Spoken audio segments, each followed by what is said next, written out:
أشهد أن لا إله إلا الله.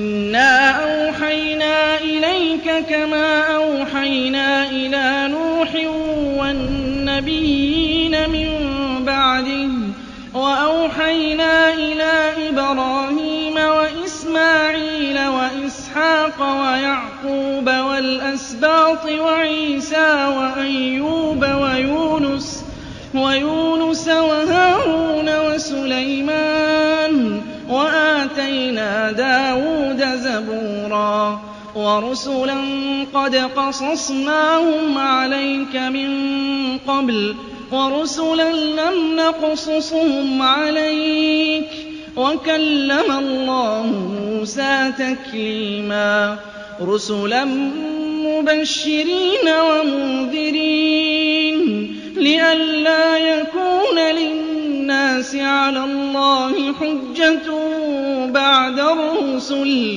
وَكَانَ اللَّهُ عَزِيزًا حَكِيمًا।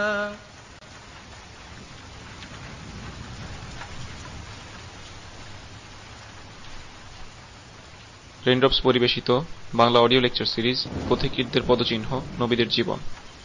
এই লেকচার সিরিজটি ধারাবাহিকভাবে আপনাদের সামনে তুলে ধরবে আমাদের পূর্ববর্তী নবীদের জীবন কাহিনী ও উজ্জ্বল ইতিহাস, তাদের ত্যাগ, ধৈর্য, আল্লাহর পথে সংগ্রামের গল্প এবং তাদের রেখে যাওয়া অসামান্য শিক্ষা ও আদর্শ। আউযু বিল্লাহি মিনাশ শাইতানির রাজীম। বিসমিল্লাহির রহমানির রহিম। ইন্নাল হামদালিল্লাহ নাহমাদুহু ওয়া নাস্তাঈনুহু ওয়া নাস্তাগফিরুহ ওয়া নাউযু বিল্লাহি মিন শুরুরি আনফুসিনা ওয়া মিন সাইয়্যাতি আ'মালিনা। মান ইয়াহদিহিল্লাহু ফালা মুদিল্লা লাহু ওয়া মান ইউদ্লিল ফালা হাদিয়া লাহু। ওয়া আশহাদু আন লা ইলাহা ইল্লাল্লাহ ওয়াহদাহু লা শারীকা লাহু ওয়া আশহাদু আন্না মুহাম্মাদান আবদুহু ওয়া রাসূলুহু। পরবর্তী কাহিনী হচ্ছে কোন নবীকে নিয়ে বর্ণিত কুরআনের দীর্ঘতম কাহিনী, আল কালিম মূসা আলাইহিস সালাতু ওয়াস সালামের কাহিনী। মূসা আলাইহিস সালাম, ফিরআউন এবং বনী ইসরাঈলের প্রসঙ্গ নিয়ে আল্লাহ সুবহানাহু ওয়া তাআলা কুরআনের 40টিরও বেশি সূরায় আলোচনা করেছেন এবং সরাসরি মূসা আলাইহিস সালামের নাম আল্লাহ সুবহানাহু ওয়া তাআলা উল্লেখ করেছেন সর্বমোট 136 বার। এমনকি ফিরআউনের নাম আল্লাহ সুবহানাহু ওয়া তাআলা কুরআনে উল্লেখ করেছেন 70 বারেরও বেশি, 74 বার। প্রায় 550 আয়াত আল্লাহ সুবহানাহু ওয়া তাআলা নাযিল করেছেন মূসা, ফিরআউন এবং বনী ইসরাঈলের কাহিনী বর্ণনা প্রসঙ্গে। এই কারণে আমরা দেখতে পাই একজন আলেম তিনি মন্তব্য করেছেন, হাদাল কুরআন আন ইয়াকুনা মূসা, কুরআন যেন অলমোস্ট মূসা আলাইহিস সালামেরই কাহিনী হয়ে যাচ্ছিল। সুবহানাল্লাহ, কুরআনে মূসা আলাইহিস সালামকে এত বেশি বার উল্লেখ করা হয়েছে যে একজন আলেম তিনি মন্তব্য করে বলেছেন কুরআন যেন অলমোস্ট মূসা আলাইহিস সালামেরই কাহিনী হয়ে যাচ্ছিল। 136 বার আল্লাহ সুবহানাহু ওয়া তাআলা মূসা আলাইহিস সালামের নামকে সরাসরি উল্লেখ করেছেন। মূসা আলাইহিস সালাম হচ্ছেন সেই ব্যক্তি যার নাম আল্লাহ সুবহানাহু ওয়া তাআলা কুরআনে সর্বাধিকবার উল্লেখ করেছেন এবং ফিরআউন হচ্ছে সেই ব্যক্তি যার নাম দ্বিতীয় সর্বাধিকবার আল্লাহ সুবহানাহু ওয়া তাআলা কুরআনে উল্লেখ করেছেন। এমন কোন নবী নেই যার কথা কুরআনে মূসা আলাইহিস সালামের থেকে বেশি আলোচনা করা হয়েছে। এমন কোন কাহিনী নেই যেটা দৈর্ঘ্যের দিক থেকে, বিস্তারের দিক থেকে এবং পুঙ্খানুপুঙ্খভাবে আলোচনা করার দিক থেকে মূসা আলাইহিস সালামের কাহিনীর সমতুল্য। একদিকে আল্লাহ সুবহানাহু ওয়া তাআলা মূসা আলাইহিস সালামের কাহিনীকে একাধিক স্থানে একাধিক সূরাতে বর্ণনা করেছেন, অপরদিকে একই ঘটনাকে আল্লাহ সুবহানাহু ওয়া তাআলা কুরআনের বিভিন্ন স্থানে রিপিট করেছেন। কেন করা হয়েছে? আমরা কি বলতে পারি যে এটা করার অন্যতম একটা কারণ হচ্ছে মূসা আলাইহিস সালাম তিনি একজন বড় নবী, উলুল আজমি মিনার রাসূল, রাসূলদের মধ্যে যারা শ্রেষ্ঠ 5 জন তাদের একজন, এই কারণে এই কাহিনীকে এত গুরুত্ব সহকারে আল্লাহ সুবহানাহু উল্লেখ করেছেন? তাহলে তো আমরা বলতে পারি যে ইব্রাহিম আলাইহিস সালাম তিনি ছিলেন দ্বিতীয় সর্বশ্রেষ্ঠ নবী। ইব্রাহিম আলাইহিস সালাম তিনিও উলুল আজমি মিনার রাসূল, রাসূলদের মধ্যে যারা শ্রেষ্ঠ 5 জন তাদের একজন। এবং ইবনে কাসির রাহিমাহুল্লাহ তিনি উল্লেখ করেছেন যে আলেমদের মধ্যে এই মত সুপ্রতিষ্ঠিত যে নবী মুহাম্মদ সাল্লাল্লাহু আলাইহি ওয়াসাল্লামের পর ইব্রাহিম আলাইহিস সালাম হচ্ছেন দ্বিতীয় সর্বশ্রেষ্ঠ নবী। কিন্তু ইব্রাহিম আলাইহিস সালামের কাহিনী মূসা আলাইহিস সালামের কাহিনীর মতো এত বারবার উল্লেখ করা হয়নি। ইব্রাহিম আলাইহিস সালামের কাহিনী মূসা আলাইহিস সালামের কাহিনীর মতো এত বিস্তারিতভাবে আল্লাহ সুবহানাহু ওয়া তাআলা বর্ণনাও করেননি। কেন মুসা, ফেরাউন এবং বনী ইসরাইলের কাহিনীকে আল্লাহ সুবহানাহু ওয়া তাআলা এতবার এত বিস্তারিতভাবে আমাদের সামনে পেশ করেছেন, এটা এই কাহিনীর এবং কাহিনী জানার গুরুত্বকে আমাদের সামনে তুলে ধরে। আসুন তার মধ্য থেকে কয়েকটি বিষয় আমরা জানার চেষ্টা করি, যে কারণগুলো মূসা আলাইহিস সালামের কাহিনীর গুরুত্বকে বহুগুণে বৃদ্ধি করে দিয়েছে। তার মধ্যে ১ নম্বর কারণ হচ্ছে উম্মতে মুহাম্মদী, মুহাম্মদ সাল্লাল্লাহু আলাইহি ওয়াসাল্লামের উম্মতের আগে সর্বশেষ মুসলিম উম্মাহ, আমাদের সবথেকে কাছের মুসলিম উম্মাহ, এটা হচ্ছে বনী ইসরাইল।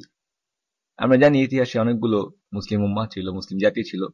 প্রত্যেক নবীর জাতি হচ্ছে এক একটি মুসলিম জাতি, এবং নবীদের নাম অনুসারে সেই জাতিগুলোকে নামকরণ করা হয়ে থাকে।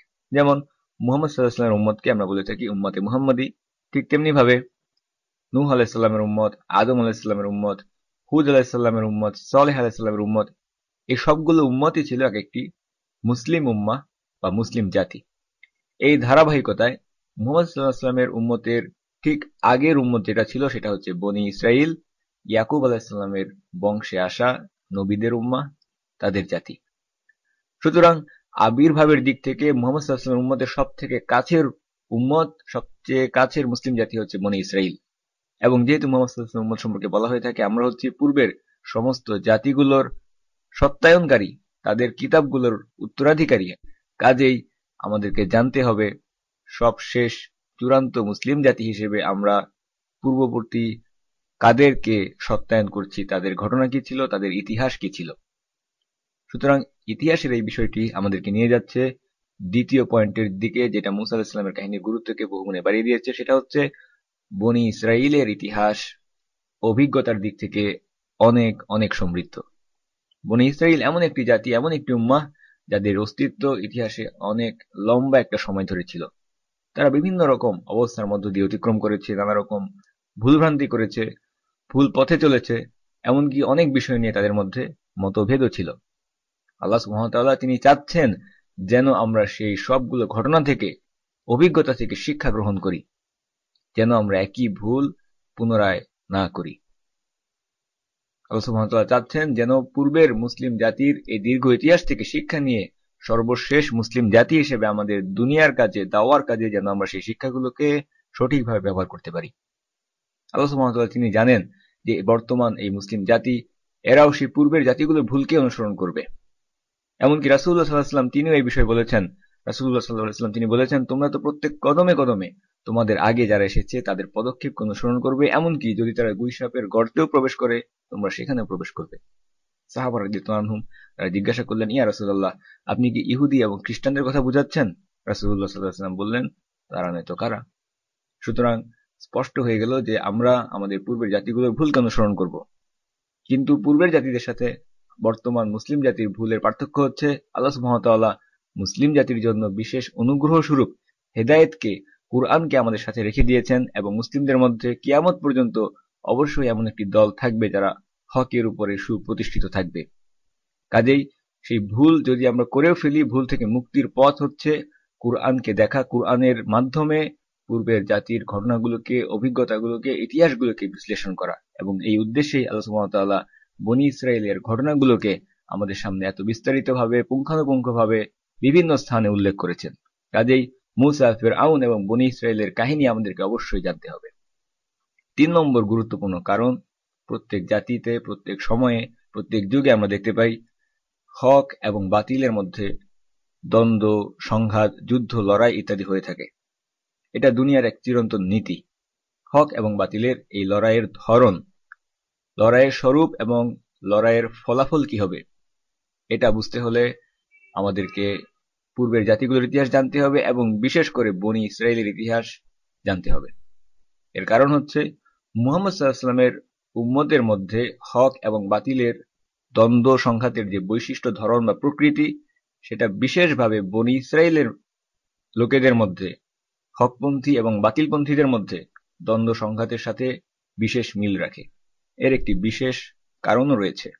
পূর্বের জাতিগুলো, যেমন হুদ আলাইহিস সালামের জাতি, সালেহ আলাইহিস সালাম কিংবা লূত আলাইহিস সালামের জাতি, তাদের মধ্যে আমরা দেখতে পাই মানুষদেরকে যদি আমরা দুই ভাগে ভাগ করি, হকপন্থী, বাতিলপন্থী, তাদের মধ্যে যখন নবীরা হকের দাওয়াতকে পেশ করেছেন, যারা বাতিলের উপরে, কুফরির উপরে, অহংকারের উপরে অটল ছিল, একসময় আল্লাহ সুবহানাহু ওয়া তাআলা তাদেরকে আযাবের মাধ্যমে সমূলে ধ্বংস করে দিয়েছেন। হুদ আলাইহিস সালামের জাতিকে আল্লাহ সুবহানাহু ওয়া তাআলা ধ্বংস করে দিয়েছেন প্রচন্ড ঝড়ো বাতাসের মাধ্যমে। সালেহ আলাইহিস সালামের জাতিকে আল্লাহ সুবহানাহু ওয়া তাআলা ধ্বংস করে দিয়েছেন প্রচন্ড সাউন্ড ওয়েভের মাধ্যমে, শব্দের মাধ্যমে, জোরালো আওয়াজের মাধ্যমে। লূত আলাইহিস সালামের জাতিকে আল্লাহ সুবহানাহু ওয়া তাআলা ধ্বংস করে দিয়েছেন তাদের উপরে পাথর বৃষ্টি করে জমিন থেকে বহু শূন্যে উপরে তোলে সেখান থেকে নিচে ছুঁড়ে ফেলার মাধ্যমে। কাজে আমরা দেখতে পাচ্ছি পূর্বের জাতিগুলোতে যখন হক এবং বাতিলের মধ্যে দ্বন্দ্ব সংঘাত চূড়ান্ত আকার ধারণ করত, আল্লাহ সুবহানাহু ওয়া তাআলা তাদেরকে বাতিলপন্থীদেরকে আযাবের মাধ্যমে ধ্বংস করে দিতেন। পূর্বের জাতিগুলোর মধ্যে জিহাদ ছিল না। হুদ আলাইহিস সালাম তিনি তার ঈমানদার ব্যক্তিদেরকে নিয়ে তার কওমের অবাধ্য কাফিরদের বিরুদ্ধে জিহাদ করেননি। সালেহ আলাইহিস সালাম তিনিও করেননি। কিন্তু বনী ইসরাঈলের ক্ষেত্রে আমরা দেখতে পাই, যদি প্রশ্ন করা হয় বনী ইসরাঈলের মধ্যে যারা ঈমানদার ব্যক্তি ছিল তারা কি তাদের অহংকারী কাফিরদের বিরুদ্ধে যুদ্ধ করেছিলেন কি না, উত্তর হচ্ছে জি, তারা জিহাদ করেছেন। এবং একজন আলেম তিনি বলেছেন, যখন তাওরাত নাজিল হয়ে গেল তখন চলে আসলো জিহাদ। তাওরাত নাজিল হওয়ার পর থেকে নবীদের পথ হচ্ছে জিহাদ ফিসাবিলিল্লাহ। বনী ইসরাঈলের সময় থেকে আল্লাহ সুবহানাহু ওয়া তাআলা কোনো বিশেষ আযাব পাঠিয়ে দিয়ে সম্পূর্ণ জাতিকে সমূলে ধ্বংস করে দেননি, বরং এই সময় থেকে আমরা দেখতে পাই আল্লাহ সুবহানাহু ওয়া তাআলা যে নীতিকে ঠিক করলেন, আল্লাহ সুবহানাহু ওয়া তাআলার যে সুন্নাহ, সেটা হচ্ছে ঈমানদারদের হাতে তিনি অহংকারী কাফিরদেরকে লাঞ্ছিত করবেন, ধ্বংস করবেন, অপমানিত করবেন। মুমিনদের অন্তরকে আল্লাহ সুবহানাহু ওয়া তাআলা প্রশান্ত করবেন কাফিরদেরকে মুমিনদেরই হাতে শাস্তি দিয়ে ধ্বংস করে। কাজেই ঈমানদারদের হাতে কাফিরদেরকে লাঞ্ছিত অপমানিত করা এটা বনী ইসরাঈলীদের সময় থেকে সুন্নাহ হিসেবে নির্ধারণ করা হয়ে গেল।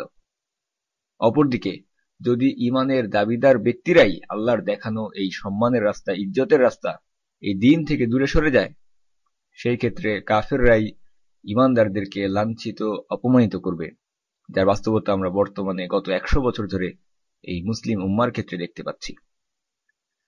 সুতরাং বনী ইসরাঈলের সময় থেকে সম্পূর্ণভাবে আযাবের মাধ্যমে কোনো জাতিকে ধ্বংস করে দেওয়া নয়, বরং আল্লাহ সুবহানাহু ওয়া তাআলা হক এবং বাতিলের মধ্যে ফলাফল নির্ধারণকারী বিষয় হিসেবে যেটা নির্ধারণ করেছেন সেটা হচ্ছে কিতাল ফিসাবিলিল্লাহ। 4 নম্বর পয়েন্ট, মূসা আলাইহিস সালামের কাহিনীর আমরা দেখতে পাই দুইটি অংশ রয়েছে। প্রথম অংশ মূসা এবং ফিরাউনকে নিয়ে আবর্তিত হয়েছে, এবং দ্বিতীয় অংশ মূসা এবং বনী ইসরাঈলকে নিয়ে আবর্তিত হয়েছে। এই উভয় অংশই জানা আমাদের জন্য খুবই গুরুত্বপূর্ণ। প্রথমত মূসা এবং ফিরাউনের বিরোধের এই অংশটি, এটা আমাদের কাছে খুবই গুরুত্বপূর্ণ, কারণ ফিরাউন কোনো একক ব্যক্তি ছিল না। ফিরাউনকে যদি আমরা একজন একক ব্যক্তি হিসেবে গণ্য করি এটা ভুল হবে, কারণ ফিরাউন ছিল স্বৈরাচারী, জুলুম এবং অত্যাচারী শাসকদের সবচেয়ে সেরা অত্যাচারী শাসক। সে নিজেই ছিল জুলুম অত্যাচারের প্রতীক বা আইকন। সুবহানাল্লাহ, অত্যাচারী শাসকদের মাধ্যমে নির্যাতনের শিকার হওয়া, লাঞ্ছনার শিকার হওয়া, এই ভোগান্তির মধ্য দিয়ে আমরা দেখতে পাচ্ছি মুসলিম উম্মাহ বর্তমানে একটা লম্বা সময় অতিক্রম করছে। বিভিন্ন মুসলিম ভূমিতে এক একজন ফেরাউন আমাদেরকে শাসন করছে। কাজেই বর্তমান সময়ের এই বহু ফেরাউনদেরকে বুঝতে হলে মূল ফেরাউনের ইতিহাস সেটা জানা আমাদের জন্য খুবই জরুরি, খুবই প্রয়োজনীয়। সমস্ত অত্যাচারীর সেরা অত্যাচারী ছিল ফেরাউন। তাকে কিভাবে মোকাবেলা করা হয়েছিল, মূসা আলাইহিস সালাম কিভাবে তাকে মোকাবেলা করেছিলেন। যদি আমরা বর্তমান সময়ের ফেরাউনদেরকে বুঝতে চাই, তাদেরকে মোকাবেলা করতে চাই, আমাদেরকে জানতে হবে মূসা এবং ফেরাউনের কাহিনী। ফেরাউন সে ছিল একজন শাসক, একজন রাজা, এবং তার শক্তির মূলে ছিল তার এই রাজত্ব, তার রাষ্ট্র ক্ষমতা, তার কিংডম, তার গভর্নমেন্ট, তার সরকার ব্যবস্থা। বর্তমানে আমরা দেখতে পাচ্ছি সারা পৃথিবী ইসলামের বিরুদ্ধে যুদ্ধে লিপ্ত, এবং এই যুদ্ধ নিছক কিছু ব্যক্তি বা গোষ্ঠীর বিচ্ছিন্ন প্রচেষ্টা নয়, বরং কাফের শক্তিগুলো রাষ্ট্র ক্ষমতাকে ব্যবহার করে, সরকার ব্যবস্থাকে ব্যবহার করে ইসলামের বিরুদ্ধে সর্বান্তকরণে চূড়ান্ত যুদ্ধ চালিয়ে যাচ্ছে।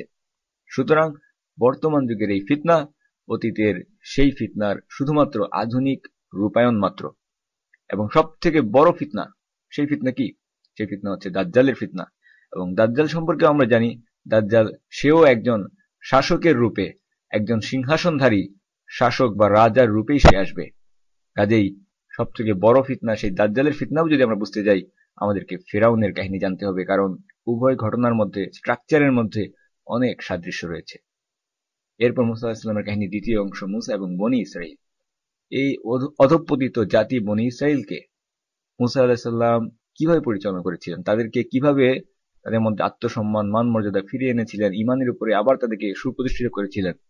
বনী ইসরাইল তারা তাওহীদের উপরেই প্রতিষ্ঠিত ছিল, কিন্তু তাওহীদ বা ঈমান তাদের মধ্যে থাকা সত্ত্বেও নানা রকম দুর্নীতি, করাপশন, ত্রুটি বিচ্যুতি, কুসংস্কার তাদের মধ্যে প্রবেশ করেছিল, যেটা আমরা বর্তমান মুসলিম উম্মার দিকে যদি তাকাই আমরা দেখতে পাবো।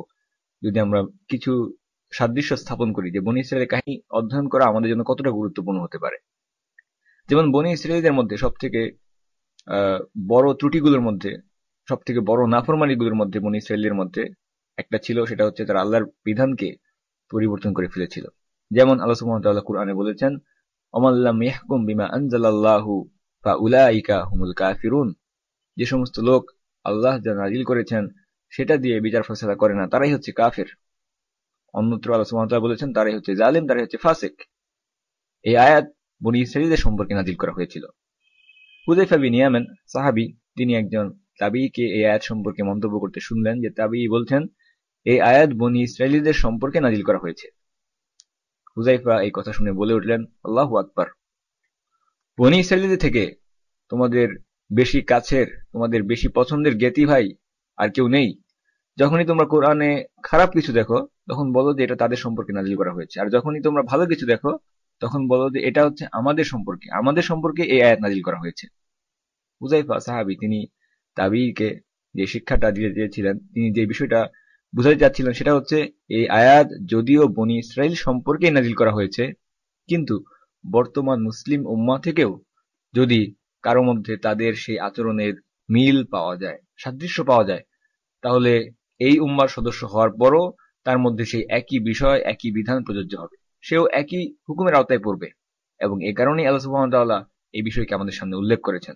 সুতরাং আপনি যদি আল্লাহর বিধানকে পরিত্যাগ করেন, আল্লাহর বিধান অনুসারে আল্লাহ যা নাজিল করেছেন সেটা অনুসারে বিচার ফয়সালা না করেন, আপনি বনী ইসরাইল হন বা অন্য কোনো উম্মার সদস্য হন না কেন, আপনার বেলাতেও এটা কুফর, জুলুম এবং ফিস্ক হিসেবেই গণ্য করা হবে। বর্তমানে মুসলিম উম্মাহ বিভিন্ন ভূমিতে যে সমস্যায় ভুগছে তার অন্যতম প্রধান কারণ হচ্ছে আল্লাহর দেওয়া বিধানকে পরিত্যাগ করা, আল্লাহর দেওয়া শরিয়াকে পরিত্যাগ করা, মানবরচিত বিধানের সাথে মানবরচিত বিধান দিয়ে দেশ, রাষ্ট্র, সমাজ পরিচালনা করা, যার ফলে সবকিছুতে আমরা দেখতে পাচ্ছি বিশৃঙ্খলা এবং ভারসাম্যহীনতা। ৫ নম্বর কারণ, যে কারণে আল্লাহ সুবহানাহু ওয়া তাআলা বনী ইসরাইল জাতি বা ইহুদিদের সম্পর্কে, বর্তমানে যারা ইহুদি হিসেবে পরিচিত, তাদের সম্পর্কে এত বেশি আলোচনা করেছেন কোরআনে, তার অন্যতম একটি কারণ হচ্ছে আল্লাহ সুবহানাহু ওয়া তাআলা তিনি সর্বজ্ঞানী এবং আল্লাহর সেই জ্ঞানের অন্তর্ভুক্ত বিষয় এটা আল্লাহ জানেন।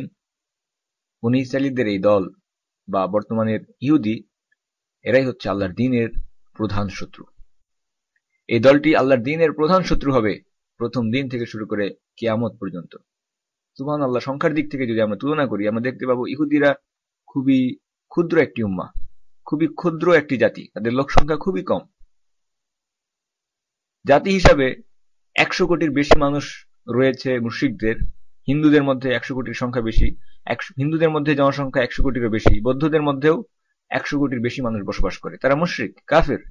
কিন্তু আল্লাহ সুবহানাহু ওয়া তাআলা কেন হিন্দু বা বৌদ্ধদেরকে নিয়ে এত আলোচনা করলেন না? তারা তো সংখ্যায় ইহুদিদের থেকে অনেক অনেক বেশি।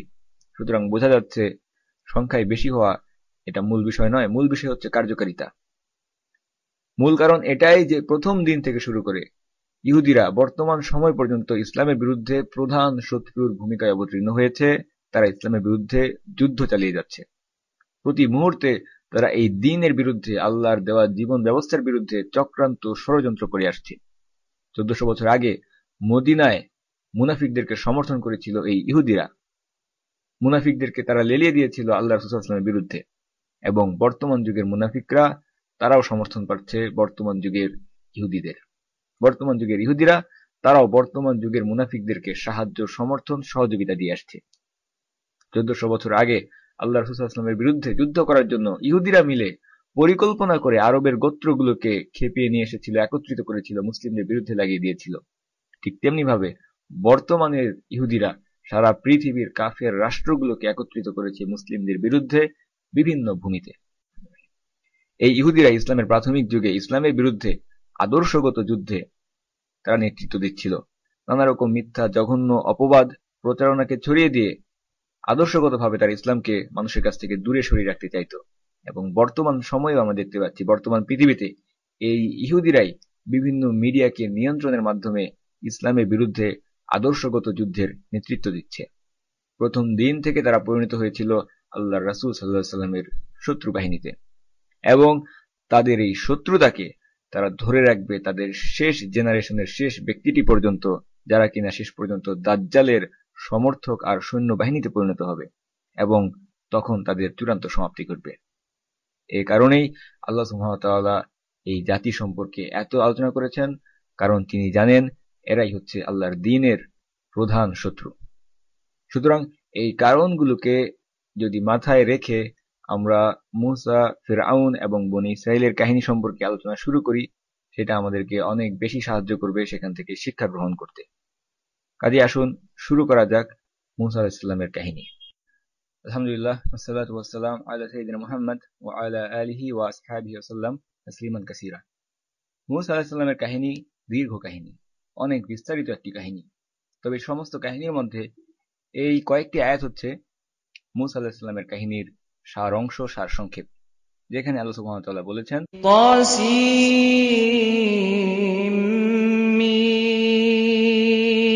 তিলকা আয়াতুল কিতাবিল মুবিন নাতলু আলাইকা মিন নাবাই মূসা ওয়া ফিরআউন বিল হাক্কি লিকাওমিন ইউমিনুন। তিলকা আয়াতুল কিতাবিল মুবিন, এগুলো হচ্ছে সুস্পষ্ট কিতাবের আয়াত। নাতলু আলাইকা মিনান নাবাইল মূসা ওয়া ফিরআউনা বিল হক লিকাওমি ইউমিনুন, আমি আপনার কাছে মূসা এবং ফিরআউনের বৃত্তান্তকে বর্ণনা করছি। আল্লাহ সুবহানাহু ওয়া তাআলা বলেছেন নাবা, সংবাদ বা খবরকে আল্লাহ সুবহানাহু ওয়া তাআলা বর্ণনা করছেন, মূসা এবং ফিরআউনের খবর। সুতরাং আল্লাহ সুবহানাহু ওয়া তাআলা বলছেন এটা হচ্ছে একটা নিউজ, খবর। এবং এরপর আল্লাহ সুবহানাহু ওয়া তাআলা বলছেন বিল হক, সত্য সংবাদ, সত্য সহকারে আল্লাহ সুবহানাহু ওয়া তাআলা এই সংবাদকে আমাদের সামনে পেশ করেছেন। বর্তমানে আমরা যখন বিভিন্ন উৎস থেকে সংবাদ লাভ করি, তার মধ্যে মিথ্যা মিশ্রিত থাকে, সত্য মিশ্রিত থাকতে পারে, সত্য মিথ্যা মিশ্রিত সংবাদ আমরা লাভ করি। কিন্তু আল্লাহ সুবহানাহু ওয়া তাআলা বলছেন তিনি যে সংবাদকে আমাদের সামনে পেশ করছেন সেটা হচ্ছে সম্পূর্ণ সত্য, বিল হক। কাদের জন্য এই সংবাদকে আল্লাহ সুবহানাহু ওয়া তাআলা পেশ করছেন? লিকাওমি ইউমিনুন, ঈমানদার সম্প্রদায়ের জন্য, মুমিনদের উদ্দেশ্যে আল্লাহ সুবহানাহু ওয়া তাআলা এই ঘটনাকে, সংবাদকে আমাদের সামনে পেশ করছেন। এরপর আল্লাহ সুবহানাহু ওয়া তাআলা এই সূরায় মূসা আলাইহিস সালামের সময়কার সামাজিক এবং রাজনৈতিক অবস্থা সম্পর্কে হাইলাইট করেছেন। আল্লাহ সুবহানাহু ওয়া তাআলা বলছেন, ইন্না ফিরআউনা আলা ফিল আরদি ওয়া জাআলা আহলাহা শিয়আ ইয়াস্তাদঈফু তাঈফাতাম মিনহুম ইউযাব্বিহু আবনাআহুম ওয়া ইস্তাহয়ী নিসাআহুম ইন্নাহু কানা মিনাল মুফসিদিন। ইন্না ফিরআউনা আলা ফিল আরদ, ফিরআউন জমিনে উদ্ধত হয়ে উঠেছিল, প্রভাবশালী হয়ে উঠেছিল। ইন্না ফিরআউনা আলা ফিল আরদ ওয়া জাআলা আহলাহা শিয়াআন, এবং জমিনের বাসিন্দাদেরকে সে বিভিন্ন দল উপদলে বিভক্ত করে রেখেছিল। ইয়াস্তাদঈফু তাঈফাতাম মিনহুম, তাদের মধ্যে একটা দলকে সে দুর্বল করে রেখেছিল, একটা দলকে সে দুর্বল করে রেখেছিল। ইউযাব্বিহু আবনাহুম ওয়া ইস্তাহয়ী নিসাআহুম, তাদের পুত্র সন্তানদেরকে সে জবাই করত, হত্যা করত, এবং নারীদেরকে জীবিত ছেড়ে দিত। আল্লাহ সুবহানাহু ওয়া তাআলা বলছেন ইন্নাহু কানা মিনাল মুফসিদিন, নিশ্চয়ই সে ছিল ফাসাদ সৃষ্টিকারীদের মধ্যে একজন, অনর্থ সৃষ্টিকারীদের মধ্যে একজন। সুতরাং এটাই হচ্ছে সেই সময়কার রাজনৈতিক অবস্থা। ফিরআউন একমাত্র নেতৃত্বস্থানীয় ক্ষমতাধর ব্যক্তি, ক্ষমতার দ্বন্দ্বে তার সমকক্ষ কেউ ছিল না, সে ছিল আনপ্যারালাল পাওয়ার হেড, এবং সে এতটাই প্রভাবশালী, ক্ষমতাধর, শক্তিশালী ছিল, জনগণের জীবনের উপরে সে এমনভাবে প্রভাব বিস্তার করে রেখেছিল, সে ভাবতে শুরু করলো সেই হচ্ছে সবার রব, দাবি করতে শুরু করলো, সে বলল আনা রব্বুকুমুল আলা, আমি তোমাদের সবচেয়ে বড় রব। এমনকি ফিরআউন আরো বলল, وقال فرعون يا أيها الملأ ما علمت لكم من إله غيري, আমি তো জানি না যে আমি ছাড়া তোমাদের আর কোনো ইলাহ আছে, আমি ছাড়া তোমাদের আর কোনো ইলাহ বা উপাস্য আছে, এরকম কোনো সংবাদ আমার জানা নেই। সুতরাং তার এতটাই ক্ষমতা ছিল, আল্লাহ সুবহানাহু ওয়া তাআলা তাকে এতটাই ক্ষমতা দিয়েছেন, সে নিজেকে দিব্যি প্রকাশ্য ইলাহ, উপাস্য, রব বলে দাবি করতে শুরু করলো। এমনকি কেউ এই কথার প্রতিবাদ করার সাহস পেল না। যখন সে বলল, আমি তোমাদের সব থেকে বড় রব, কেউ বলল না যে তুমি অবাস্তব দাবি করছো, তুমি ভুল করছো। এটা একটা নির্দেশক, এটা বোঝার জন্য, এই অবস্থা বোঝার জন্য যে ফেরাউন কত বড় অত্যাচারী, জালিম, কত বড় প্রভাবশালী ছিল। সে এরকম দাবি করেছে কারণ এটা বলার মতো প্রভাব তার জনগণের জীবনের উপরে তার ছিল। আল্লাহ সুবহানাহু ওয়া তাআলা বলছেন, ইন্না ফিরআউনা আলা ফিল আরদি ওয়া জাআলা আহলাহা শিয়া'আন ইয়াস্তাদঈফু তা'iফাতাম মিনহুম। আল্লাহ সুবহানাহু ওয়া তাআলা বলছেন, ওয়া জাআলা আহলাহা শিয়া'আন ইয়াস্তাদঈফু তা'iফাতাম মিনহুম। সে জমিনের বাসিন্দাদেরকে বিভিন্ন দলে উপদলে বিভক্ত করে রেখে তাদের একটা দলকে সে দুর্বল করে রেখেছিল। প্রথমত সে কি করেছে, জমিনের বাসিন্দা দেশবাসীদেরকে বিভিন্ন দল উপদল গ্রুপে বিভক্ত করে রেখেছে এবং তাদের একটা দলকে সে দুর্বল করে রেখেছে। আমরা দেখতে পাই সমস্ত যুগে সমস্ত জালিম অত্যাচারী শাসকদের শাসনের নীতি হচ্ছে এটা, বিভক্তি, ডিভাইড এন্ড রুল, ভাগ করো এবং শাসন করো। অত্যাচারী শাসক তার শাসন ক্ষমতাকে পরিচালনা করে, শাসন ক্ষমতাকে টিকিয়ে রাখে বিভক্তির মাধ্যমে। অপরদিকে একজন ন্যায়পরায়ণ শাসক, তিনি শাসন করেন জনগণকে একত্রিত করে ঐক্যের মাধ্যমে। ফেরাউন মিশরের মানুষকে বিভিন্ন শ্রেণীতে, দলে, উপদলে, গোত্রে বিভক্ত করে রেখেছিল এবং এটা ছিল তার ক্ষমতায় টিকে থাকার একটা কৌশল। সমাজে শ্রেণী বৈষম্য ঘটিয়ে, বিভক্তি ঘটিয়ে সে তার আধিপত্যকে ধরে রেখেছিল এবং এই সমস্ত দল উপদলের মধ্যে সব থেকে নিচু অবস্থায় ছিল বনি ইসরাইল। অন্যান্য গোত্রগুলোকে তাদের থেকে বেশি মর্যাদা দেওয়া হতো এবং বনি ইসরাইলকে দাস দাসীতে পরিণত করে রাখা হয়েছিল। মিনহুম, তাদের মধ্যে একটা দলকে দুর্বল করে রেখেছিল এবং তাদের পুত্র সন্তানদেরকে সে হত্যা করত, জবাই করত এবং নারীদেরকে সে জীবিত ছেড়ে দিত। এই বনি ইসরাইল সম্পর্কে আমরা আলোচনা করে বলেছি, বনি ইসরাইল এরা হচ্ছে ইয়াকুব আলাইহিসসালামের বংশধর। ইসরাইল এটা ইয়াকুব আলাইহিসসালামের আরেকটা নাম। ইউসুফ আলাইহিসসালাম এবং তার ভাইরা যখন কেনান থেকে, ফিলিস্তিন থেকে মিশরে হিজরত করে আসলেন, তখন থেকে তারা মিশরেই বসবাস করতে শুরু করলো এবং ধীরে ধীরে সময়ের সাথে সাথে তাদের এই বংশ এবং জনসংখ্যা অনেক গুণে বৃদ্ধি পেল। পরবর্তীতে তারা ফিরআউনের সময়ে একটি বিশাল জাতিতে পরিণত হয়েছিল এবং কিছু কিছু বর্ণনায় উল্লেখ করা হয় মুসা আলাইহিস সালাম যখন তাদেরকে নিয়ে মিশর ছেড়ে চলে যাচ্ছিলেন তখন তাদের জনসংখ্যা ছিল 6 লক্ষ। এই বিশাল জনসংখ্যার মধ্যে পরিকল্পিতভাবে ফিরআউন একটি গণহত্যা ধারাবাহিকতা রক্ষা করে একটি নিয়মের মতো করে সে গণহত্যা চালিয়ে আসছিল। নিয়মটা হচ্ছে শিশু সন্তান, পুত্র সন্তানদেরকে হত্যা করো। এটাকে সে একটা রাষ্ট্রীয় আইনে পরিণত করল। এই গণহত্যার কারণ কি ছিল? ফেরাউন একটা স্বপ্ন দেখেছিল।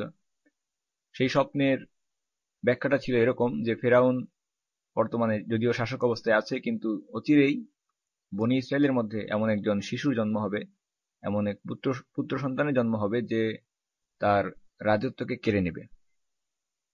ফেরাউন যখন এই স্বপ্নের ব্যাখ্যা শুনল, সে চিন্তিত না হয়ে বলল, ঠিক আছে, কোনো অসুবিধা নেই, বনি ইসরায়েলের মধ্যে যদি কোনো শিশুর জন্ম হয়, সে যদি আমার রাজত্ব কেড়ে নেয়, তাহলে এটা বন্ধ করার জন্য যত পুত্র সন্তান জন্ম হবে বনি ইসরায়েলের মধ্যে তাদের সবাইকে আমি হত্যা করব, জবাই করব। ফেরাউন সমস্ত ছেলে শিশুদেরকে হত্যা করা শুরু করলো এবং নারীদেরকে, মহিলাদেরকে সে দাসী হিসেবে ব্যবহার করতে শুরু করলো, দাসী বানিয়ে রাখলো।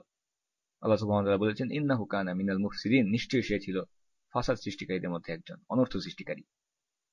এরপর এই কঠিন অবস্থায় আল্লাহ সুবহানাহু ওয়া তাআলা বলছেন, وَنُرِيدُ أَن نَّمُنَّ عَلَى الَّذِينَ اسْتُضْعِفُوا فِي الْأَرْضِ وَنَجْعَلَهُمْ أَئِمَّةً وَنَجْعَلَهُمُ الْوَارِثِينَ।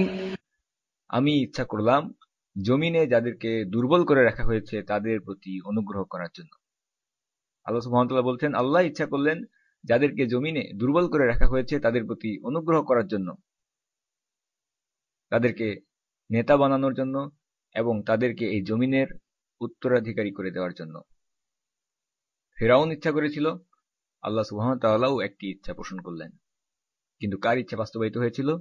আল্লাহ সুবহানাহু ওয়া তাআলা যেটা ইচ্ছা করেছেন সেটাই বাস্তবায়িত হয়েছে। আল্লাহর ইচ্ছা ছিল তিনি ওই দুর্বল জাতির উপর অনুগ্রহ করবেন। তিনি চাচ্ছেন ওই দুর্বল জাতিকে সমাজের সবথেকে নিচু শ্রেণী থেকে একেবারে উপরের স্তরে, সবচেয়ে উপরের স্তরে নিয়ে আসবেন, তাদেরকে নেতা বানাবেন, তাদেরকে এই জমিনের উত্তরাধিকারী করে দেবেন। আল্লাহ সুবহানাহু ওয়া তাআলা বলছেন, وَنُمَكِّنَ لَهُمْ فِي الْأَرْضِ وَنُرِيَ فِرْعَوْنَ وَهَامَانَ وَجُنُودَهُمَا مِنْهُم مَّا كَانُوا يَحْذَرُونَ। এবং তাদেরকে জমিনের ক্ষমতায় আসীন করার এবং ফেরাউন, হামান এবং তাদের সৈন্যবাহিনীকে সেটা দেখিয়ে দেওয়ার যে আশঙ্কা তারা সেই দুর্বল দলের কাছ থেকে করত। কিছু কিছু বর্ণনা এসেছে ফেরাউনের স্বপ্ন প্রসঙ্গে। ফেরাউন যে স্বপ্নটি দেখেছিল, সে দেখল একটি আলো পবিত্র ভূমি বাইতুল মাকদিস জেরুজালেমের দিক থেকে প্রচন্ড গতিতে ধেয়ে আসছে মিশরের দিকে, এবং এই আলো বা আগুন আল্লাহ সুবহানাহু ওয়া তাআলা ভালো জানেন সেটা কি ছিল। প্রচন্ড দ্রুত গতিতে, ক্ষিপ্র গতিতে মিশরের উপর দিয়ে চলে গেল, অতিক্রম করল, এবং এই যাত্রা পথে সেটা বনী ইসরাইল ছাড়া অন্যান্য সবকিছুকে ধ্বংস করে দিয়ে চলে গেল। এই স্বপ্ন দেখার পর ফেরাউন স্বপ্নের ব্যাখ্যা জানতে চাইল, এবং তাকে ব্যাখ্যা দেওয়া হলো যে এই স্বপ্নের অর্থ হচ্ছে বনী ইসরাইলের মধ্যে একজন ব্যক্তি আসবে, জন্মগ্রহণ করবে, সে তোমার কাছ থেকে তোমার রাজত্বকে ছিনিয়ে নেবে এবং তোমার সমস্ত সৈন্যবাহিনী, লোক লস্কর, মন্ত্রী পরিষদ এই সব কিছুকে ধ্বংস করে দেবে। এটাই ছিল সেই স্বপ্নের ব্যাখ্যা। ফেরাউন ভাবল এই ঘটনা প্রতিরোধ করা তার জন্য বড় কোনো বিষয় নয়, সে এটাকে প্রতিরোধ করতে পারবে।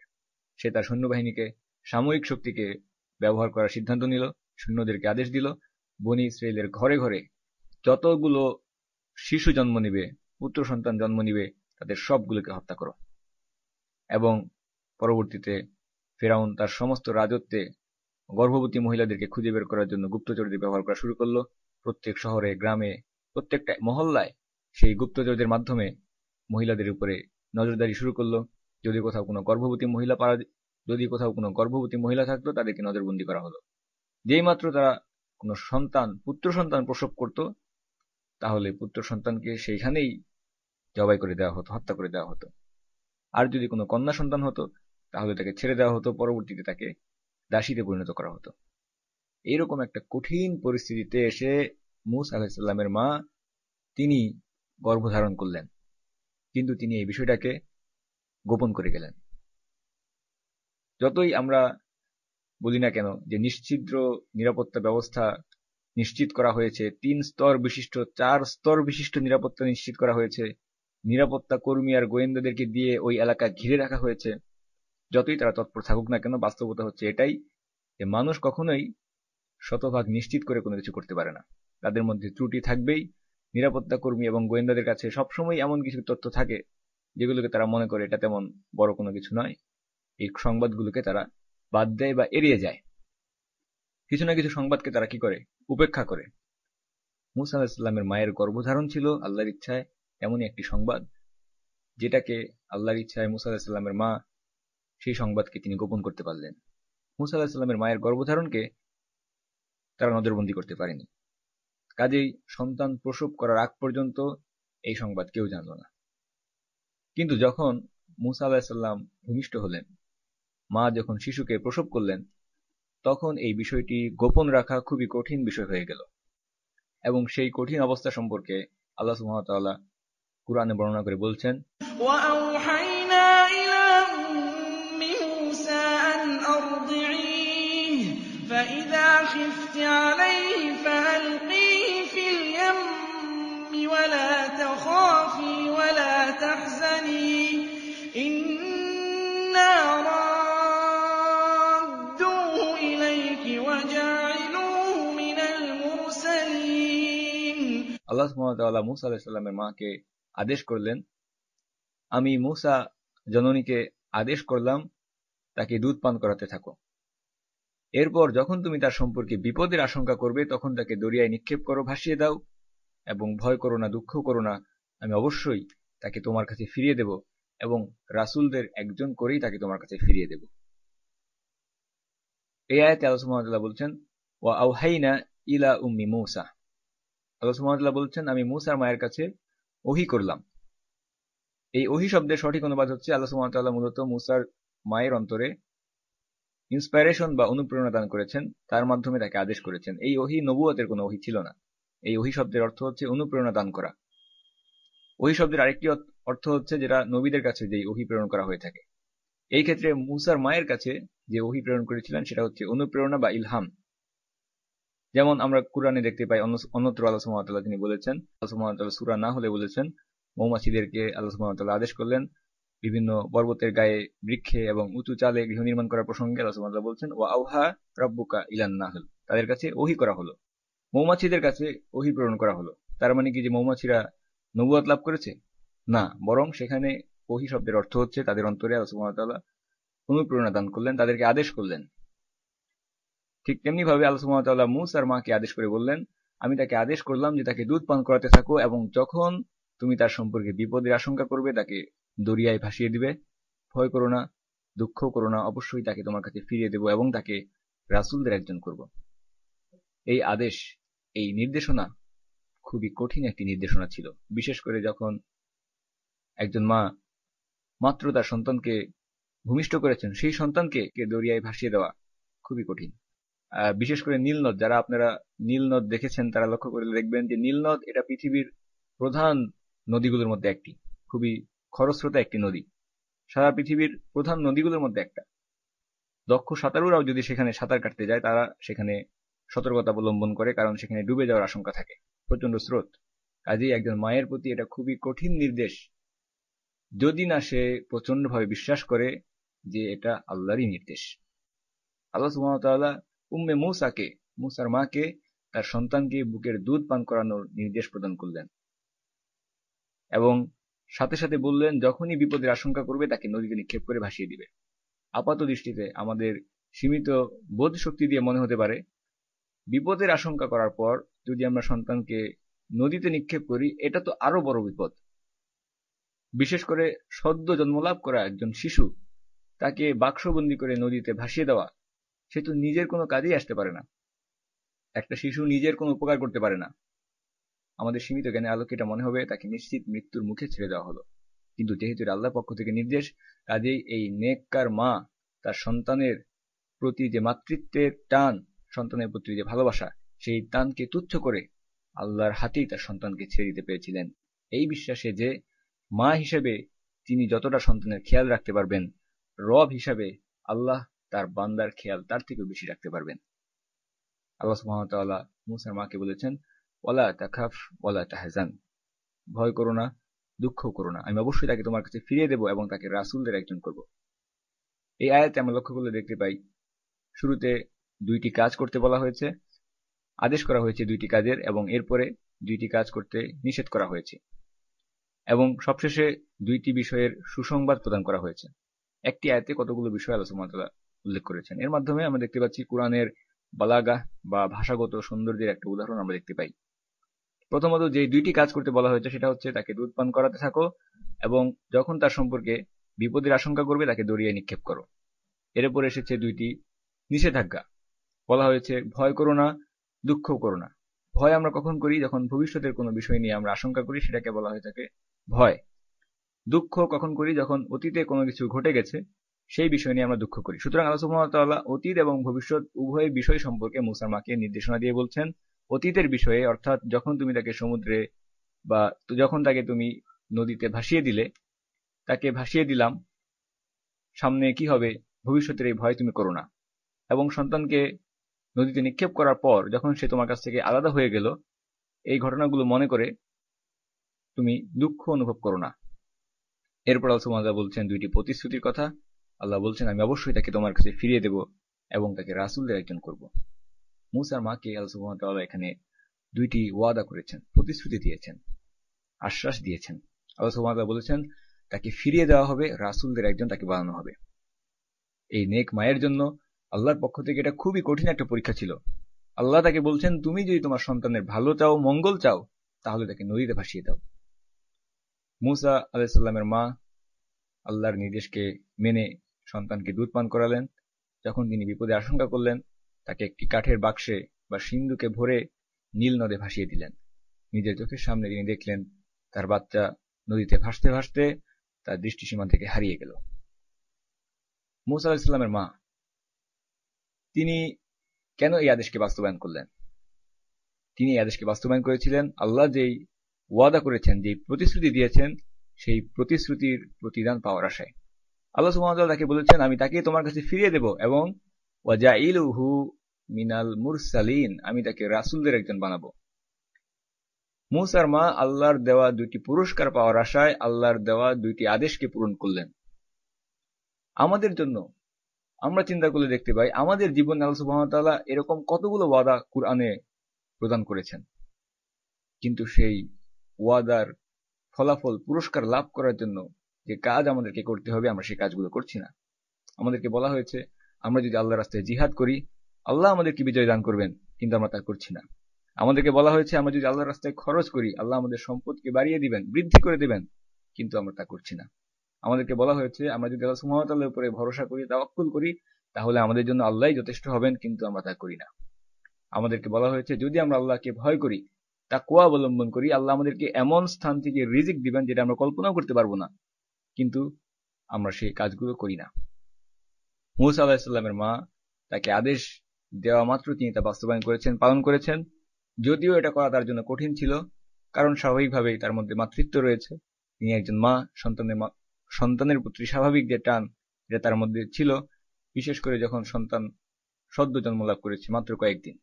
এই অবস্থায় এই আদেশ পালন করা খুবই কঠিন ছিল। এরপরও মূসা আলাইহিস সালামের মা আল্লাহর উপর ভরসা করে তাকে নীল নদে ভাসিয়ে দিলেন। এবারে আসুন দেখা যাক যখন কেউ আল্লাহর উপরে ভরসা করে তার ফলাফল কেমন হয়ে থাকে। আমরা দেখব কি ঘটলো যখন কেউ আল্লাহর উপরে ভরসা করে তার আদেশকে বাস্তবায়ন করলো। আমরা দেখব কিভাবে আল্লাহ তার বান্দার কাছে দেওয়া প্রতিশ্রুতিকে পূরণ করে দেখান।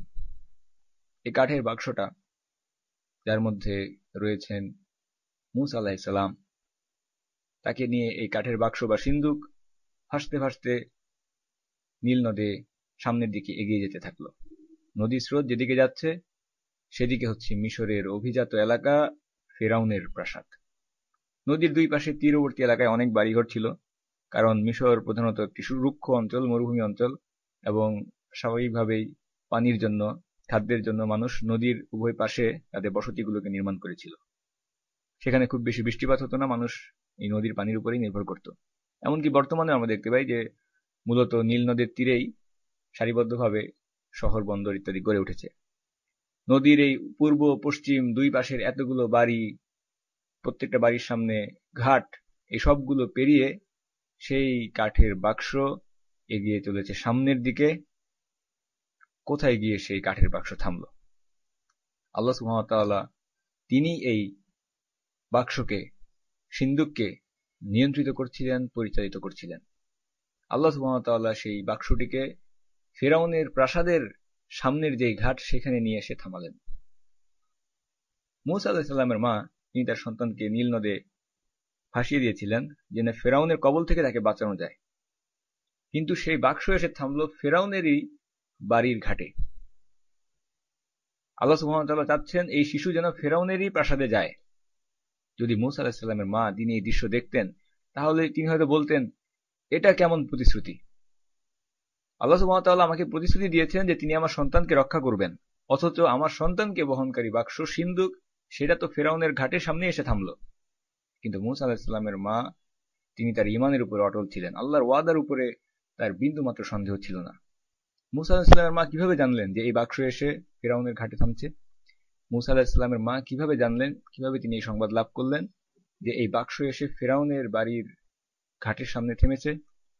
কারণ মূসা আলাইহিস সালামের মা যখন নদীতে বাক্সবন্দি করে ভাসিয়ে দিয়েছিলেন মূসা আলাইহিস সালামকে, সাথে বলে দিয়েছিলেন তার বোনকে, মূসা আলাইহিস সালামের বোনকে তিনি বললেন যে তুমি এই বাক্সের পেছনে পেছনে যাও, কোথায় যায় সেটাকে অনুসরণ করো।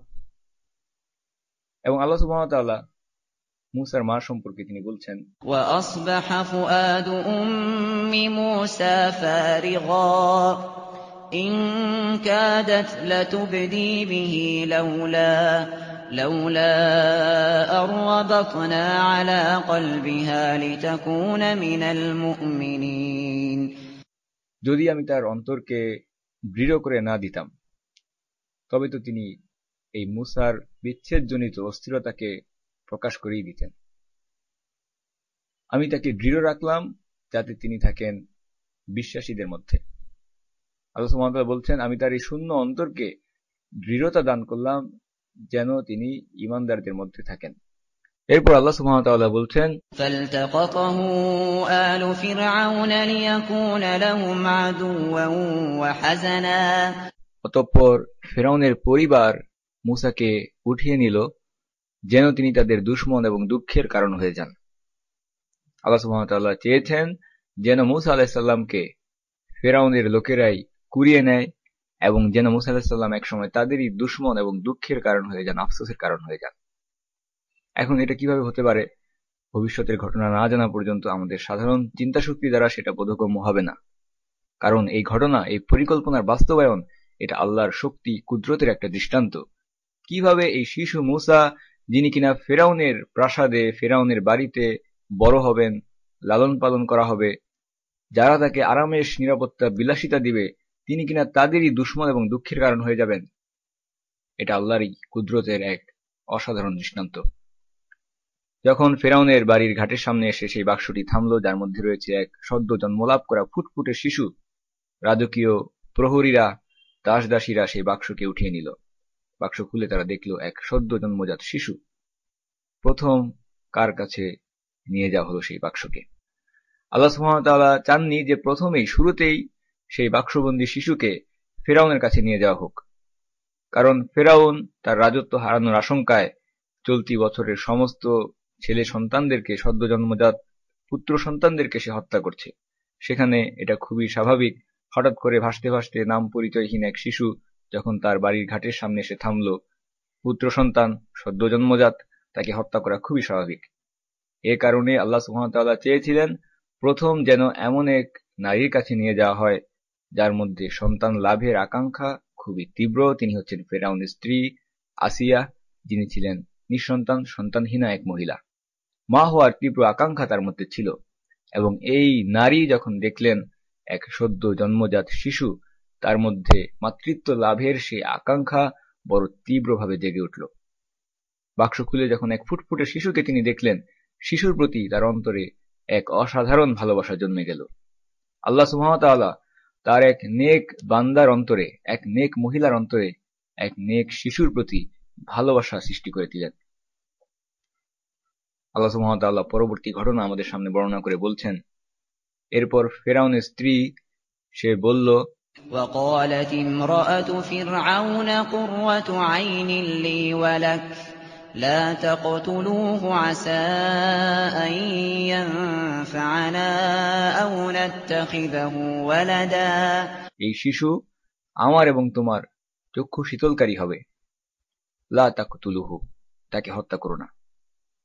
এই আয়াত থেকে আমরা বুঝতে পারি, যখন পরবর্তীতে ফেরাউনের সামনে সেই শিশুটিকে নিয়ে আসা হয়েছিল, সাথে আসিয়া তিনিও আসলেন, ফেরাউন সেই শিশুটিকে হত্যা করতে চেয়েছিল, যার কারণে ফেরাউনের স্ত্রী তিনি বলছেন লা তাকতুলুহু, তাকে হত্যা করো না, হয়তো সে আমার এবং তোমার উভয়ের জন্যই চক্ষু শীতলকারী হবে। ফেরাউনকে, মূসা আলাইহিস সালামকে হত্যার চেষ্টা করা হয়েছিল। ফেরাউন তার রাজত্ব হারানোর আশঙ্কায় এই শিশুটিকে হত্যা করতে চেয়েছিল, কারণ সে ভেবেছিল এই শিশুটি বনী ইসরায়েলের কোনো একজন হতে পারে।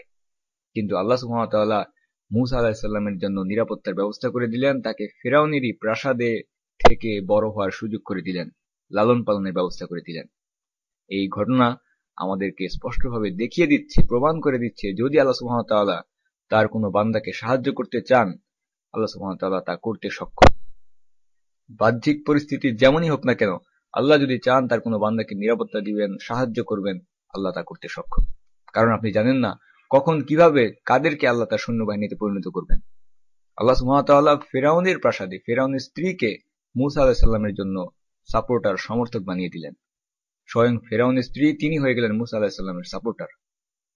একই রকম ঘটনা আমরা দেখতে পাই যখন মক্কার কুরাইশরা মুসলিমদেরকে আটকে রেখেছিল, অবরোধ করেছিল, বয়কট করে রেখেছিল 3 বছরের জন্য। সমস্ত দিক থেকে, সামাজিক আর্থিক লেনদেন থেকে শুরু করে সকল দিক থেকে তাদেরকে বয়কট করে জীবনকে কঠিন করে দিয়েছিল। আল্লাহ সুবহানাহু ওয়া তাআলা সেই কঠিন পরিস্থিতিতে কুরাইশদেরই মধ্যে তাদেরই ক্ষমতাধর কয়েকজন ব্যক্তিকে, যারা অমুসলিম ছিল, তাদেরকে নিযুক্ত করে দিলেন মুসলিমদের জন্য। আল্লাহ সুবহানাহু ওয়া তাআলা তার দ্বীনের জন্য যখন ইচ্ছা যে কাউকে ব্যবহার করতে পারেন, যদিও তারা অমুসলিম হয়ে থাকে। এমনকি যদি তারা ইসলামের সাথে শত্রুতাও করে, তবু সেই শত্রুদের অজান্তে আল্লাহ সুবহানাহু ওয়া তাআলা তাদেরই কাজকর্মকে তাদের বিরুদ্ধে ব্যবহার করতে পারেন। কাজেই আমাদের উচিত হচ্ছে কাফিরদেরকে খুশি না করে, তাদের মন সন্তুষ্ট করার চেষ্টা না করে আল্লাহর উপরে ভরসা করা, আল্লাহকে সন্তুষ্ট করার চেষ্টা করা। কারণ শত্রুরা যতই শক্তিশালী হোক না কেন, সমস্ত ক্ষমতার মালিক হচ্ছেন আল্লাহ সুবহানাহু ওয়া তাআলা। আল্লাহ সুবহানাহু ওয়া তাআলা আমাদেরকে সাহায্য করতে সক্ষম, আমাদেরকে বিজয় দান করতে সক্ষম যদি আমরা আমাদের করণীয় কাজগুলো করতে পারি, যদি আমাদেরকে দেওয়া শর্তগুলো আমরা পূরণ করতে পারি। ইন তানসুরুল্লাহ ইয়ানসুরুকুম, যদি তোমরা আল্লাহকে সাহায্য করো, আল্লাহ তোমাদেরকে সাহায্য করবেন। আপনি কখনো চিন্তাও করতে পারবেন না কাদেরকে আল্লাহ তার সৈন্যবাহিনীর সমর্থকে পরিণত করবেন। ফিরআউনের প্রাসাদে মূসা আলাইহিস সালামকে অতি উত্তম উপায়ে লালন পালনের ব্যবস্থা করে দিলেন ফিরআউনের স্ত্রী আসিয়ার মাধ্যমে। একজন রানীকে আল্লাহ সুবহানাহু ওয়া তাআলা মূসা আলাইহিস সালামের লালন পালনের জন্য নিয়োগ দিয়ে দিলেন। আল্লাহ সুবহানাহু ওয়া তাআলা বলছেন, ফিরআউনের স্ত্রী বলল, এই শিশু আমার এবং তোমার নয়নের মণি, একে হত্যা করো না। আশা করা যায় সে হয়তো আমাদের উপকারে আসতে পারবে, অথবা আমরা তাকে পুত্র হিসেবেও গ্রহণ করতে পারি। আল্লাহ সুবহানাহু ওয়া তাআলা বলছেন, أَوْ نَتَّخِذَهُ وَلَدًا وَهُمْ لَا يَشْعُرُونَ। প্রকৃত পরিণাম সম্পর্কে তাদের কোনো ধারণাই ছিল না, তাদের কোনো খবর ছিল না। বলা হয়ে থাকে যখন ফিরআউনের স্ত্রী আসিয়া ফিরআউনকে বলল যে এই শিশু আমার এবং তোমার জন্য উভয়ের জন্য চক্ষু শীতলকারী হবে, ফিরআউন তখন বলল যে আমি চাই না সে আমার জন্য চক্ষু শীতলকারী হোক। সে তোমার জন্য চক্ষু শীতলকারী হতে পারে, কিন্তু এই শিশু চাই না যে আমার জন্য সে চক্ষু শীতলকারী হোক, আমার দরকার নেই। মূলত এই কথার মাধ্যমে ফিরআউন তার নিজেরই বিপক্ষে দোয়া করেছিল। পরবর্তী ঘটনা থেকে আমরা দেখতে পাবো প্রকৃতপক্ষেই এই শিশু মূসা আলাইহিস সালাম আসিয়া তার জন্য চক্ষু শীতলকারী হিসেবেই ছিলেন, কিন্তু ফিরআউন কখনোই এই শিশুর উপরে প্রকৃতপক্ষে তার অন্তরে ভালোবাসা জন্মায়নি। মূলত রানীর অনুরোধের কারণে তাকে হত্যা না করে ছেড়ে দেওয়া হলো। আসিয়া সন্তানহীনা ছিলেন, তার মধ্যে সন্তান লাভের তীব্র আকাঙ্ক্ষা ছিল, কাজে এই শিশু সন্তানকে তার কাছে ছেড়ে দেওয়া হলো। আসিয়া ফিরআউনকে অনুরোধ করে বললেন, একে হত্যা করো না, হয়তো সে আমাদের উপকারে আসবে, অথবা আমরা তাকে পুত্র হিসেবে গ্রহণ করতে পারি। সুতরাং কাহিনী বর্ণনার এই পর্যায়ে এসে আমরা দেখতে পাচ্ছি একদিকে নিঃসন্তান, সন্তানহীনা মা হওয়ার তীব্র আকাঙ্ক্ষা যার মধ্যে বিদ্যমান, সন্তান না থাকার কারণে যার অন্তরে বিরাজ করছে শূন্যতা, সেই শূন্যতাকে, আসিয়ার অন্তরে থাকা শূন্যতাকে আল্লাহ সুবহানাহু ওয়া তাআলা পূরণ করে দিলেন মূসা আলাইহিস সালামের মাধ্যমে। অপরদিকে মূসা আলাইহিস সালামের যিনি প্রকৃত মা, তার অন্তর অস্থির হয়ে উঠল, তার অন্তর শূন্যতায় বিষাদে ভরে গেল। আল্লাহ সুবহানাহু ওয়া তাআলা কুরআনে বর্ণনা করে বলছেন, وأصبح فؤاد أم موسى فارغا إن كادت لتبدي به لولا أن ربطنا على قلبها لتكون من المؤمنين। পরবর্তী দিন সকালে মূসার মায়ের অন্তর শূন্যতায় ভরে উঠল, মূসা জননীর অন্তর অস্থির হয়ে উঠল। আল্লাহ সুবহানাহু ওয়া তাআলা বলছেন, যদি আমি তার অন্তরকে দৃঢ়তা প্রদান না করতাম তবে তো তিনি মূসা বিচ্ছেদের অস্থিরতাকে প্রকাশ করেই দিতেন। আমি তাকে, তার অন্তরকে দৃঢ় রাখলাম যাতে তিনি ঈমানদারদের অন্তর্ভুক্ত হয়ে থাকেন। আয়াতের অভিব্যক্তির দিকে যদি আমরা লক্ষ্য করি কোন বিষয়ের প্রতি ইঙ্গিত করা হয়েছে, আল্লাহ সুবহানাহু ওয়া তাআলা প্রথমে বলছেন মূসার মায়ের অন্তর পরবর্তী দিন সকালবেলা শূন্য হয়ে পড়ল, অবশ হয়ে পড়ল, খালি হয়ে গেল, অস্থির হয়ে গেল, কারণ সদ্য জন্মজাত সন্তান তার কাছে নেই, মায়ের কাছে সন্তান নেই। সন্তান প্রসব হওয়ার পরেও যেটাকে তিনি গোপন রাখলেন সন্তানের নিরাপত্তার আশঙ্কায়, তিনি হয়তো সেই বিষয়টিকে প্রকাশ করেই ফেলতেন, আমার সন্তান কোথায়, আমার সন্তান কোথায়। হয়তোবা মিশরের রাস্তায় নেমে তার সন্তান সম্পর্কে লোকেদের কাছে কান্নাকাটি, জিজ্ঞাসাবাদ করা শুরু করে দিতেন। আর যদি তিনি এমনটা করতেন, মুহূর্তের মধ্যে সবাই জেনে যেত ওই নদীতে ভাসতে থাকা শিশুটি হচ্ছে এই মহিলার সন্তান, এবং বনী ইসরায়েলের অন্তর্ভুক্ত হওয়ার কারণে সেই শিশুটিকে হত্যা করে ফেলা হতো। কাজেই এই মুহূর্তে প্রয়োজন সব থেকে বেশি আল্লাহর ওয়াদার উপরে ভরসা করা, দৃঢ় থাকা। আল্লাহ সুবহানাহু ওয়া তাআলা বলছেন, যদি আমি তার অন্তরকে দৃঢ় করে না দিতাম, শক্তি না দিতাম, তাহলে তো তিনি এই অস্থিরতাকে প্রকাশ করেই দিতেন। আমি তাকে দৃঢ়তা দিলাম যেন তিনি ঈমানদারদের অন্তর্ভুক্ত হয়েই থাকেন। সুতরাং আল্লাহ সুবহানাহু ওয়া তাআলা বলছেন, তার শূন্য অন্তরকে, মূসার মায়ের এই অস্থির অন্তরকে যা স্থিরতা দিল সেটা হচ্ছে ঈমান। শূন্য অন্তরকে যেটা পূর্ণ করে দিল সেটা হচ্ছে ঈমান, আল্লাহর উপরে ভরসা। প্রকৃতপক্ষে শূন্য অন্তরকে, অস্থির অন্তরকে ঈমান ছাড়া আর কোনো কিছু দিয়ে পূর্ণ করা, দৃঢ়তা দান করা, স্থিরতা দান করা সম্ভব নয়। আল্লাহ সুবহানাহু ওয়া তাআলা মূসা আলাইহিস সালামের নেক মায়ের অন্তরকে ঈমানের মাধ্যমে দৃঢ়তা দান করেছিলেন, এবং এর কারণেই তিনি স্থির থাকতে সক্ষম হলেন। বিষয়টিকে গোপন রাখলেন, কাউকে কিছু জানালেন না। শুধুমাত্র তিনি, আমরা বলেছি, মূসার বোনকে তিনি বলেছিলেন, তুমি মূসার পেছনে পেছনে যাও। ওয়াকালাত লিউখতিহি উসরিহি, তুমি পেছনে পেছনে যাও, এই বাক্সকে অনুসরণ করো। আল্লাহ সুবহানাহু ওয়া তাআলা বলছেন, وقالت لأخته قصيه فبصرت به عن جنب وهم لا يشعرون। মুসার বোন সকলের অজ্ঞাতে অপরিচিত হয়ে দূর থেকে তাকে দেখে যেতে লাগলো। মুসা আলাইহিস সালামের মা আল্লাহর ওয়াদার উপরে ভরসা করে মুসা আলাইহিস সালামকে সিন্ধুকে ভরে নদীতে ভাসিয়ে দিয়েছেন ঠিকই, কিন্তু তার মধ্যে যে অস্থিরতা, মাতৃত্বের যে টান, এই অস্থিরতার কারণে তিনি মুসার বোনকে বললেন, তুমি পেছনে পেছনে যাও, দেখো এই বাক্স কোথায় যায়, সে খবর আমাকে জানাও। দূর থেকে মুসার বোন সকলের অগোচরে সেই বাক্সকে অনুসরণ করে যেতে লাগলেন।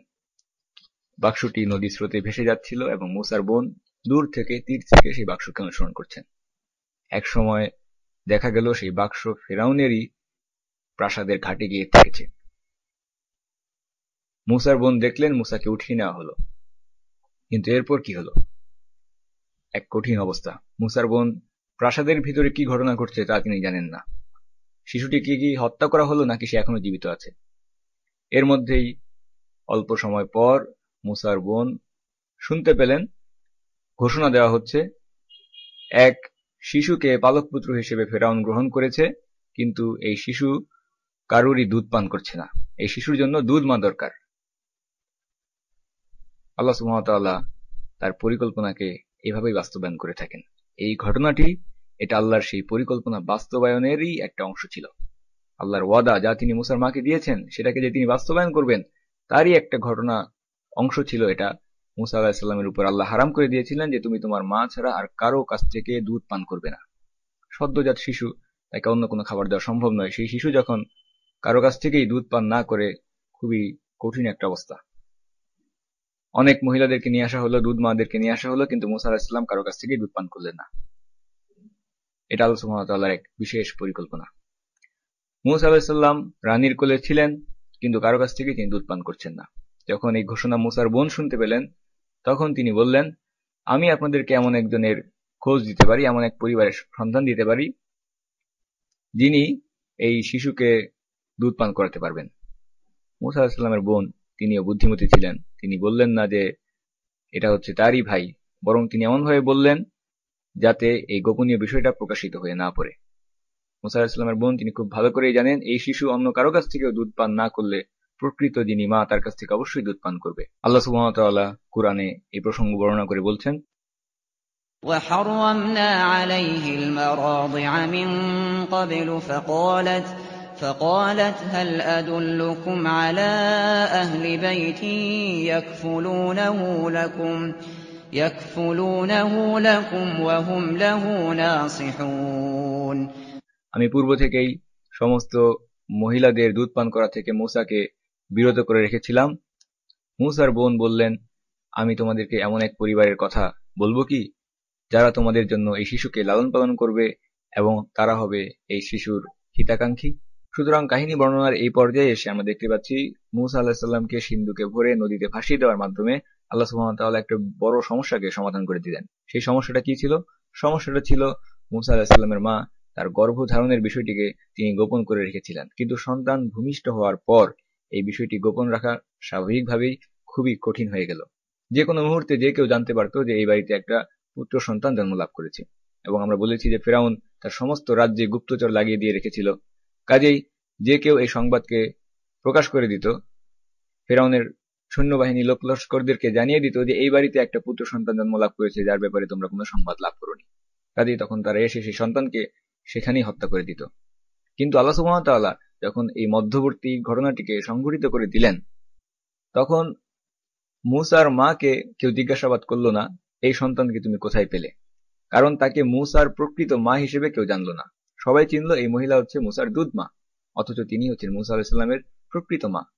আমরা দেখতে পাচ্ছি মুসা আলাইহিস সালামের মা যদি আল্লাহর দেওয়া আদেশের উপরে, আল্লাহর দেওয়া ওয়াদার উপরে ভরসা না করে আরো অল্প কিছু সময় সন্তানকে নিজের কাছে রেখে দিতেন, কিছু সন্দেহ করতেন, বিলম্ব করতেন, কতক্ষণ তিনি মুসা আলাইহিস সালামকে নিজের কাছে রাখতে পারতেন, কতক্ষণ তিনি এই ঘটনাকে গোপন রাখতে পারতেন।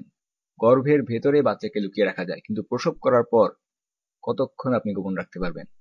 কাজে এই একটা ঘটনা ঘটানোর মাধ্যমে সমস্ত বিষয়টাকে আল্লাহ সুবহানাহু ওয়া তাআলা সুন্দরভাবে সমাধান করে দিলেন।